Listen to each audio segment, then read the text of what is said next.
ကလေးပံပြိုသူတော်လန်ကလေးကားတို့အားလုံးပဲမင်္ဂလာပါခင်ဗျတော်လန် YouTube channel လေးဖြစ်တဲ့ຫນွေဦး FM YouTube channel လေးကနေပြီးတော့တပံပြန်လဲပြီးတော့ကြိုဆိုလိုက်ပါတယ်ဒီနေ့ရဲ့ဒီချိန်လေးကတော့ຫນွေဦး FM ရဲ့ဝိုင်းတော့တမ်းဖြစ်ကြတဲ့ကျွန်တော်တို့ရဲ့မျှဝေတင်ဆက်ပေးမယ့်ချိန်လေးကိုကြားရလို့လာတာပေါ့ဗျာကျွန်တော်တို့ဒီနေ့မှာတော့ကလေးကားတို့ကိုပြန်လဲပြီးတော့မျှဝေပြီးသွားချင်တာလေးကတော့ဆရာတော်အရှင်စန္ဒာတိကရွှေပါရမီတော်ရပြုစုရေးသားတော်မူထားတဲ့လောကဗန္ဒိုင်အဝေကလူဆိုတဲ့တရားစာအုပ်လေးရဲ့အခန်း73လေးနဲ့အခန်း74လေးပဲဖြစ်ပါတယ်အခန်း73လေးနဲ့အခန်း74လေးကိုဆရာတော်ဘုရားရဲ့ဂုဏ်တော်ကျေးဇူးတော်ကိုရှေးမြော်ပူဇော်တဲ့အနေနဲ့ပြန်လဲပြီးတော့ရွတ်ဖတ်မြောက်ခွင့်ပြုပါလို့ဆရာတော်ဘုရားနဲ့သက်ဆိုင်သူတဦးတရားချင်းစီတိုင်းကိုဘုရားတပည့်တော်တို့ယူတေစွာမေတ္တာရဲ့အခန်းခွင်ပန်ရှောက်ထားအပ်ပါသည်ဘုရားအခန်း73ရှိတော်ရှိပါ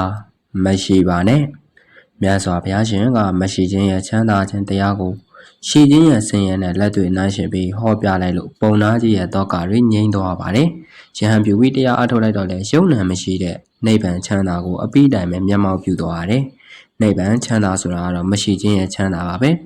ဘာမရှိတာလဲဆိုလို့ရှိရင်ရုံဏမရှိတာရုံဏရှိလို့ရှိရင်ဆင်းရဲရှိမယ်ရုံဏမရှိတော့ဆင်းရဲမရှိတော့ဘူး။ဆင်းရဲတသက်ဖြစ်တဲ့ယုံနာလေးမရှိတော့ပေမဲ့ချမ်းသာတသက်ဖြစ်တဲ့အငြိမ့်တက်တစ်မျိုးကတော့နိဗ္ဗာန်မှာအစဉ်ထာဝရရှိပါတယ်။ဘယ်တော့မှမပျက်စီးဘဲနဲ့ကိုအမြဲရှိနေတာ။သောကဗန္ဒိုင်မဖြစ်ခြင်းရင်ဒုက္ခဗန္ဒိုင်ဖြစ်ခြင်းနဲ့သူကတော့မရှိတဲ့ချမ်းသာကိုရအောင်ယူရလိမ့်မယ်။မရှိချမ်းသာကိုယူရမယ်ဆိုလို့အိမ်တော်ရှင်တွေကတော့ကိုယ်အိမ်တော်ဘာတွေကိုရေးစက်ချပြီးလူလိုက်ရမှာမဟုတ်ပါဘူးနော်။ကိုယ်အိမ်မှာရှိသမျှအိုးအိမ်တိုက်တာရွှေငွေတွေပစ္စည်းဥစ္စာပိုင်ဆိုင်မှုတွေကိုချမ်းမထားတော့ဘဲနဲ့အကုန်ပြက်လူလိုက်ရမှာမျိုးမဟုတ်ဘူးเนาะအဲ့လိုမျိုးဆိုလိုတာမဟုတ်ဘူးရှိခြင်းတွေနဲ့ဖွဲ့စည်းထားတဲ့တည်ဆောက်ထားတဲ့လောကထဲမှာမရှိလို့တော့မဖြစ်ဘူးကဲရှိအောင်မှလည်းဖြစ်အောင်မှရှိတယ်ရှိလိုက်တာတော့ရှိရအောင်မှာပေါ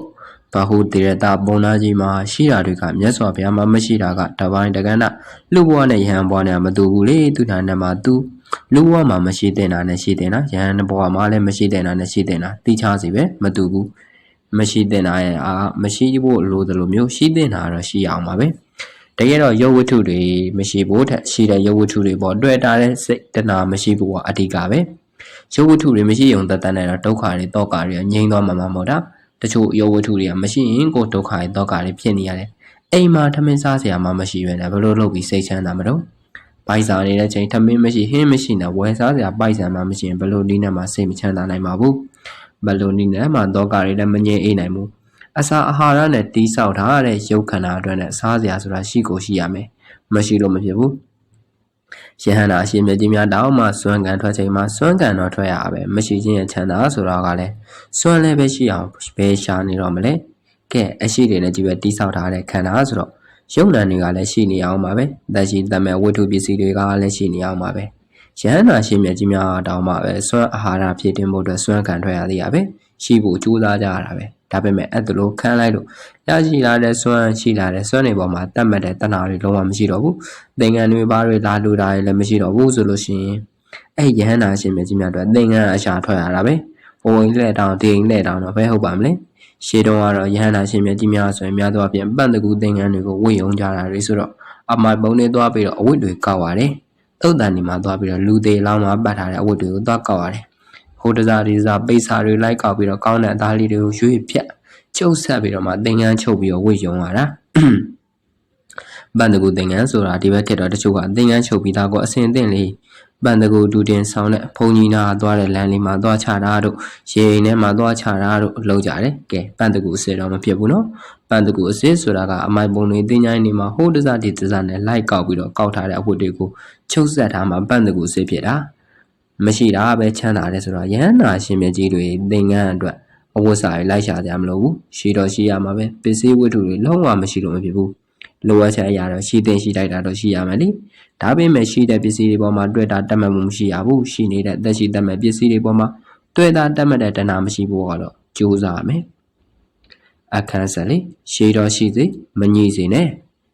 မရှိချမ်းသာကလည်းငကိုမရှိချမ်းသာနဲ့ရှိပြီးမှမရှိချမ်းသာဆိုပြီးနှမျိုးပြောလို့ရတယ်ငကိုကလေးကမရှိလို့မလို့ချမ်းသာတာအဲ့ဒါငကိုမရှိချမ်းသာရှိပြီးမှမရှိတော့လို့ချမ်းသာတာကတော့ အဲ့ဒါရှိပြီးမှမရှိလို့ချမ်းသာမရှိချမ်းသာကနှမျိုးခုနကစွမ်းရှာတာတို့သင်္ကန်းရှာတာတို့နဲ့စကားလိုက်မကန့်နဲ့ပေါ့တာမန်နေနဲ့ကြည့်မယ်ဆိုရင်တော့မရှိတာတွေကတော်တော်ချမ်းသာတာပဲမရှိမဖြစ်နဲ့လိုအပ်ချက်တချို့ကလွယ်လို့ရှိရင်မရှိတာအတော်လေးကိုချမ်းသာတာကဲဥမာကိုမကားကိုပိုင်ကားမရှိလို့ရှိရင်ကားကိုဟိုလူကထူသွားမလားဒီလူကရှစ်သွားမလားနဲ့စိတ်ပူစရာမလိုတော့ဘူးကားနဲ့ပတ်သက်တဲ့တော့ကလည်းငြိမ်သွားတာပေါ့ကဲကားမရှိပြန်တော့လေလမ်းလျှောက်ရတာတော့ခြေထောင်ညောင်းတာပဲလမ်းလျှောက်ရတဲ့ဒုက္ခအလုံးမမီစေးမမီနောက်ကြလို့မလို့ပူပန်တော့ကတော့ရှိလာပဲကိုပိုင်ကားမရှိရင်တော့မှဘတ်စကားလေးတော့ရှိရမယ်ဘတ်ဆိုတာကတော့အများဆုံးကားတော့မှလောက်ကကြီးမှရှိမနေဘူးဆိုရင်နေရာတကာချင်းချင်းကြီးပဲရှောက်နေရမှာတေရောပေါ့ကဲကိုပိုင်ကားမရှိလို့မလို့ဘတ်စကားစီးရတယ်ဆိုရင်တော့မှအတော်လေးဒုက္ခရောက်နေပြီမရှိတိုင်းတော့ကกินတာမဟုတ်ဘူးဒီအခြေအနေအချိန်ခါနဲ့လိုက်လုံးညီထွေနေပြီရောမရှိတာချမ်းသာတယ်မရှိတာတော့ကညီနေလို့ပြောရဟောစဉ်းစားနေကြရပေမဲ့အခြေအနေနဲ့အချိန်ခါကိုကြည့်ပြီးတော့လာရောညီထွေရှိမှာပဲချမ်းသာတာရှိမှတော့ကငြိမ်းတာမျိုးလည်းရှိမယ်ဒါကြောင့်လုံးဝကြီးမရှိတာတော့မဖြစ်ဘူးအရှိယုံနဲ့နေနဲ့တိဆောက်ထားတဲ့လောကကြီးမှာအရှိယုံနဲ့နေနဲ့တိဆောက်ထားတဲ့ဘဝတွေခန္ဓာတွေမှာရှိတဲ့ရှိလိုက်တဲ့ရုပ်ဝတ္ထုတွေဘဝတော့ရှိကိုရှိအောင်မယ်အဲ့ဒီရှိအရုပ်ဝတ္ထုတွေပေါ်မှာလဲတွေ့တာတဲ့တဏှာရုပ်ဝတ္ထုတွေနဲ့ပတ်သက်ပြီးတော့စိုးရင်ကြောင်းကြတဲ့အပူတွေမရှိဖို့ပဲအရေးကြီးတယ်ကဲဖယားအစားရှိတဲ့သူတော်ကောင်းပုဂ္ဂိုလ်တွေဖယားရဲ့တပည့်အယဟန်တာမဏေတွေမှာလဲလူတွေမှာရှိတဲ့ကာမဝတ္ထုတစ်မျိုးရှိတာပဲကဲကာမဝတ္ထုဆိုတာကတော့နှစ်သက်စရာရုပ်ဝတ္ထုပေါ့လူတွေအိမ်နဲ့နေတယ်မျိုးဘုန်းကြီးတွေလည်းကြောင်းနဲ့နေတာပဲဘုန်းကြီးရဲ့ကြောင်းဆိုတော့ကလူတွေရဲ့အိမ်နဲ့လည်းတူတူပဲလေအိမ်လည်းကာမဝတ္ထုကြောင်းလည်းကာမဝတ္ထုပဲကာမဂုဏ်ဆိုတာလည်းယဟန်တွေမှလည်းရှိတာပဲယဟန်တော်များဝတ်တဲ့သင်္ကန်းဆိုရင်လည်းကာမဝတ္ထုလို့ခေါ်တာပဲကာမဂုဏ်လို့ခေါ်တာပဲကဲသင်္ကန်းရဲ့အယောင်လေးကိုသဘောကျနေမယ်သင်္ကန်းယုံထားတဲ့ပုံစံလေးကိုသဘောကျနေမယ်သင်္ကန်းရဲ့အနန္တလေးကိုသဘောကျနေမယ်သင်္ကန်းနဲ့ထိတွေ့နေရလေးကိုသဘောကျနေမယ်စသည်အားဖြင့်သင်္ကန်းနဲ့ပတ်သက်တာတကူကူကိုသဘောကျနေဆိုတော့အဲ့ဒီသဘောကျနေတဲ့ယဟန်သားမဏေကိုကာမဂုဏ်ခံစားနေလို့ခေါ်လို့ရတာပဲယဟန်သားမဏေတွေလည်းနေ့တိုင်းစွမ်းပုံပေးကြရတယ်အဲ့ဒီစွမ်းအားလည်းကာမဂုဏ်ပဲမဟုတ်ဘူးလားလူတွေစားတဲ့ထမင်းကိုပဲစွမ်းလို့ခေါ်တာလေကာမဝတ္ထုပဲပေါ့အဲ့ဒီစွမ်းကိုသဘောကျသားရတဲ့စိတ်နဲ့စားနေရဆိုရင်တော့ကာမဂုဏ်ခံစားနေရပဲလူယဟန်သားမဏေဖြစ်နေလို့ကာမဂုဏ်မခံစားဘူးမထင်နဲ့နော်ကဲလူတွေခံစားတယ်ဖိုမအာယုံကာမဂုဏ်တော့မခံစားဘူးပေါ့မတော့မဖြစ်တဲ့ရုပ်ဝတ္ထုပစ္စည်းတွေတာယာတဲ့စိတ်သဘောကျနှစ်သက်တဲ့စိတ်တွေနဲ့တော့ရင်တော့ကာမဂုဏ်ခံစားရတာပဲစွမ်းကလည်းနေစဉ်စားရတာပဲသင်္ကန်းကလည်းပဲခန္ဓာကိုယ်နဲ့ထိတွေ့ပြီးတော့နေစဉ်ဝတ်ထားရတာပဲကျောင်းပေါ်မှာလည်းအနည်းဆုံးခြေပွားနဲ့ထိတွေ့ပြီးတော့နေရတာပဲလိုအပ်ရင်လိုအပ်တယ်လို့စေဝါဓာတ်စာလေးတွေလည်းမှီဝဲရတာပဲသင်္ကန်းစွမ်းကျောင်းစေးပစ္စည်းလေးပါးတွေကိုအဲ့တာယာစိတ်နဲ့သုံးစွဲနေရင်တာယာတဲ့ခိုင်မှာအဲ့ဒီတာမဏေမှာတဏှာဖြစ်နေတယ်အဲ့တော့အဲ့ဒီတက်ရှိတမ်းမဲ့ကာမဝတ္ထုတွေဆိုတာလူဝဲကြောင့်လေးပဲဖြစ်ဖြစ်ယဟန်တာမဏေပဲဖြစ်ဖြစ်မကင်နိုင်ဘူးမလွဲနိုင်မရှောင်လာနိုင်မဲ့တနည်းနဲ့ပတ်သက်ရတာပဲကာမကတော့ကိလေသာကာမနဲ့ဝတ္ထုကာမဆိုပြီးနှစ်မျိုးရှိတယ်အစဉ်အတန်အနတ်အရသာအထီးအတွေ့တွေအဲ့ဒီຢာတွေကတော့ဝတ္ထုကာမတွေပေါ့ဝတ္ထုကာမတွေကတော့သဘောကျခြင်းနဲ့တာယာနှစ်သက်တာတွေကျတော့ကိလေသာကာမအဲ့တော့ဝတ္ထုကာမကိုစွန့်ဖို့ကအဓိကလားကိလေသာကာမကိုစွန့်ဖို့ကအဓိကလားကိလေသာကာမကိုစွန့်ဖို့ကဒါအဓိကပါနော်ကိလေသာကာမကိုစွန့်နေဆိုတာတဏှာကိုစွန့်တာပါဒါကြောင့်ဆိုလိုက်ပါတဏှာကင်းကစိတ်အေးမြသောကလွင်ပြောက်သည်တဏှာကင်းရင်သောကအေးပါတယ်တဏှာတစ်ခုတည်းကြောင့်သောကတစ်ခုဖြစ်လာရတယ်ဆိုလို့ရှိရင်လည်းသက်ဆိုင်ရာအကြောင်းရင်းတရားတဏှာကိုရွှေ့အောင်တွေးအောင်ရှာပြီးတော့အဲ့ဒီတဏှာကိုပယ်ဖြောင်းလိုက်လို့ရှိရင်လည်းဖြစ်နေတဲ့သောကတွေကင်းပါပြီးတော့လွင့်စင်ပြောက်သွားပါလိမ့်မယ်တဏှာကင်းရင်သောကကင်းပြီးတော့စိတ်အေးချမ်းသွားပါလိမ့်မယ်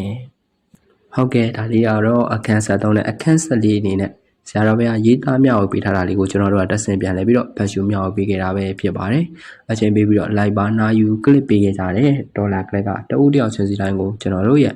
Review Fan ဝိုင်းတော်သားများကကျေးဇူးတင်ပါတယ်ခင်ဗျကျွန်တော်ရဲ့ရှော့ပန်းမြောက်မှုအားနည်းချက်ကြောင့်မလို့အမားယူလေးများပါသွားခဲ့တယ်ဆိုရင်လည်း click တို့ကပဲသိခံပြီးတော့နားလည်ပြီးကြပါလို့မေတ္တာရက်ခံတောင်းပန်ပါတယ်ခင်ဗျာကလပါရွယ်လေးကိုစားပြတဲ့ကံကောင်းခြင်းတို့တွေကကလစ်ကားတို့နဲ့ထပ်တူထပ်မြောက်ရှိနေနိုင်ကြပါစေလို့ဆန္ဒပြုစုမှုတောင်းပေးလိုက်ရပါတယ်ဟုတ်ကဲ့တော်လန်နေစေနေရမြပါခင်ဗျာ